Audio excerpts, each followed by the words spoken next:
Dear students, 10th class physical science question పేపర్ను ఏ విధంగా రూపొందిస్తారో ఈ వీడియోలో చెప్పదలుచుకున్నాను. ఈ వీడియో పూర్తిగా చూడండి.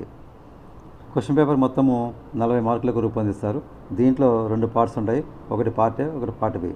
పార్ట్ ఏ కింద మరి 3 సెక్షన్స్ ఉంటాయి. సెక్షన్ 1 అంటే వెరీ షార్ట్ ఆన్సర్ క్వశ్చన్స్.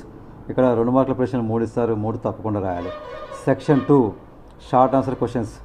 ఇక్కడ 4 మార్కుల క్వశ్చన్స్ 3 ఇస్తారు, 3 తప్పకుండా రాయాలి. Section 3 SA questions. దీంట్లో మరి 6 మార్కుల ప్రశ్నలు 3 ఇస్తారు, 3లో కేవలం 2 మాత్రమే రాయాలి, 1 ఛాయిస్గా తీసుకోవాలి. సో ఈ ప్రశ్నలు జవాబులు రాయడానికి మీకు 1 గంట 15 నిమిషాలు సమయం ఇస్తారు. తర్వాత పార్ట్ బి తీసుకుంటే కనుక పార్ట్ బి కింద 15 నిమిషాలు సమయం ఇస్తారు. మరి ఇక్కడ కేవలం 10 బిట్లు ఉంటాయి, అంటే 10 మల్టిపుల్ చాయిస్ క్వశ్చన్స్ ఉంటాయి. ఒక్కొక్క క్వశ్చన్కి 1 మార్క్ అనమాట. వీటిని మీరు జవాబుని 15 నిమిషాలు రాయాలి. సో మరి ఈ క్వశ్చన్ పేపర్ను అకాడమిక్ స్టాండర్డ్స్కు ఉన్న వెయిటేజ్ ప్రకారం రూపొందిస్తారు. అవి ఏంటి ఇప్పుడు తెలుసుకుందాము.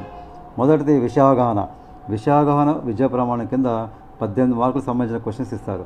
రెండవది ప్రశ్నించడం పరికల్పనల కింద 2 మార్కులకు సంబంధించిన క్వశ్చన్స్ ఇస్తారు. మూడవది ప్రయోగాలు క్షేత్ర పర్యటనల కింద ఇక్కడ 9 మార్కులకు సంబంధించిన క్వశ్చన్స్ ఇస్తారు. నాలుగవది సమాచార సేకరణ ప్రాజెక్ట్ పనుల కింద ఇక్కడ 4 మార్కులకు సంబంధించిన క్వశ్చన్స్ ఇస్తారు. ఐదవది బొమ్మలు గీయడం నమూనాలు పరిశీలించడం కింద ఇక్కడ 7 మార్కులకు సంబంధించిన క్వశ్చన్స్ ఇస్తారు. అలాగే ఆరవది నిజ జీవిత వినియోగం మరి శాస్త్రవేత్తల కృషిని అభినందించడం కింద ఇక్కడ 6 మార్కులకు సంబంధించిన క్వశ్చన్స్ ఇస్తారు.